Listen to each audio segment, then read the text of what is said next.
మే 31, 2026న నంద్యాల దగ్గర ఉన్న చాబోలిమెట్టలో సిద్ధేశ్వరాలకు 10వ వార్షికోత్సవ కార్యక్రమం సందర్భంగా ఈరోజు మీడియాతో నేను మాట్లాడుతున్నాను. మీ ద్వారా రాయలసీమ అభిమానులందరినీ కూడా ఈ సమావేశానికి ఆహ్వానిస్తున్నాం. మీకు అందరికీ తెలుసు, మే 31, 2016న సిద్ధేశ్వరాలకు ప్రజా శంకుస్థాపన జరిగింది. ఎప్పుడూ ఊహించినంత ఉద్యమ చరిత్ర లేని రాయలసీమలో ఒక ఉద్యమాన్ని సువర్ణాక్షరాలతో లిఖించిన రోజు అది. అంటే ఒక ఉద్యమ స్ఫూర్తిని నింపిన రోజు. దాన్ని జ్ఞాపకం చేసుకుంటూ దానికోసం చేసుకుంటున్న వేడికైతే మాత్రం తప్పకుండా కాదు.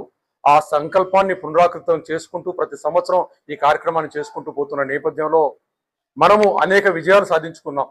స్పష్టంగా సిద్ధేశ్వర ప్రజా శంకుస్థాపన రోజు కూడా గోడ మీద రాసింది, మేము ఆ రోజు శంకుస్థాపన మీద రాసిన అక్షరాలను అందరూ మర్చిపోయినట్టున్నారు. ఈ సందర్భంలో మరొక్కడి గుర్తు చేయదలుచుకున్నాం.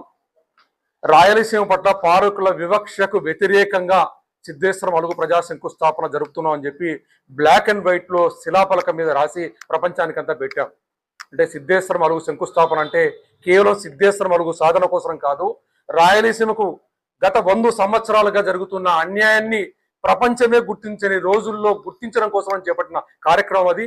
ఆ గుర్తించే దిశగా రాయలసీమకు జరిగిన అన్యాయాన్ని ప్రతి మీటింగ్లో చెప్పుకుంటూ 10 సంవత్సరాల్లో ఈ రోజు ఒక గ్రౌండ్ క్రియేట్ చేశాం. ఇది ఒక పెద్ద విజయం. ఇదంతా కూడా మన మనసులో గుర్తించుకోవాల్సిన విషయం. వాళ్ళు స్పష్టంగా చెప్తున్న అంజయ్ గారు, ఎన్ రామారావు గారు, రాజశేఖర రెడ్డి గారు అయితే ఆయనకు వారసులుగా వచ్చిన కాంగ్రెస్ ప్రభుత్వం కానీ, ఆయనకు వారసులుగా వచ్చిన చంద్రబాబు నాయుడు గారు కానీ, ఆయనకు వారసులుగా వచ్చిన జగన్మోహన్ రెడ్డి గారు కానీ దీన్ని పోతిరెడ్డిపాడు మరకచర్లను పూర్తిగా నిర్వీర్యం చేసి ఎస్ఆర్బిసి కుడికాలంలో 22,000 క్యూసెక్కులు నీళ్లు మారవలసి ఉంటే 8,000 క్యూసెక్కులు నీళ్లు మారుతున్నా దాన్ని పట్టించుకోకుండా కేవలం 30 కోట్లు ఖర్చు పెడితే మడకచర్ల నుండి గోర్కల వరకు నీళ్లు 22,000 పారి ఆ ప్రాంతానికి అంతా పారేదానికి ఖర్చు పెట్టని వైనం ఒకవైపు కనపడుతుంది.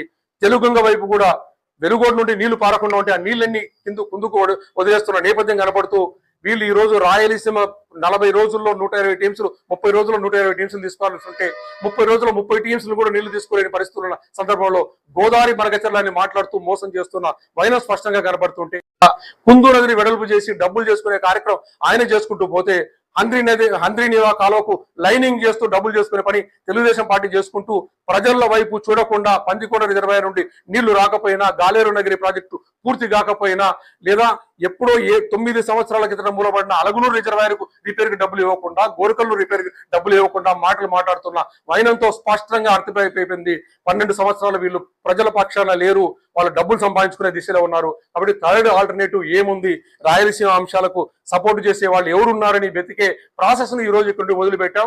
అలాంటి వాళ్ళు వస్తే రాజకీయంగా కూడా వాళ్ళకు మద్దతు తెలియజేయడానికి కూడా మేము సిద్ధమయ్యేదానికి చర్చా కార్యక్రమం చేస్తున్నాం. లేదా ఈ లోపుగా మనసు మార్చుకొని అమరావతి పోలవరం అనేది పక్కన పెట్టి ఆయన డబ్బులు సంపాదించుకునే కార్యక్రమం పక్కన పెట్టి రాయలసీమ వైపు కూడా చూసే కార్యక్రమాలు చేపడితే ఆయన 10 కాలాలు ఉంటారు. లేకపోతే ఆయనకు నామం పెట్టడానికి ప్రజలతో సిద్ధమవ్వండి అని చెప్పి అప్పీల్ చేసే కార్యక్రమాన్ని మేము చేపడుతున్నాం. మీ ద్వారా ఈ రోజు ప్రజానికానికి అంతా అప్పీల్ చేస్తున్నాం. ఈ రోజు రాయలసీమ భవిష్యత్తును అంతా నాశనం చేసింది ఎన్ రామారావు గారికి, రాజశేఖర రెడ్డి గారికి వారసులకు వచ్చిన రాజకీయ నాయకత్వం చేసింది. ఆ నాయకత్వాన్ని పక్కన పెట్టి కొత్త నాయకత్వం తీసుకురావడానికి చేసే కార్యక్రమానికి ఈ రోజు 10వ వార్షికోత్సవ సందర్భంగా నాంది పలుకుతున్న సందర్భంలో ప్రజలందరూ కూడా ఈ కార్యక్రమానికి వచ్చి ఈ మహాసభను విజయవంతం చేయాలని కోరుకుంటున్నాం. జై రాయలసీమ.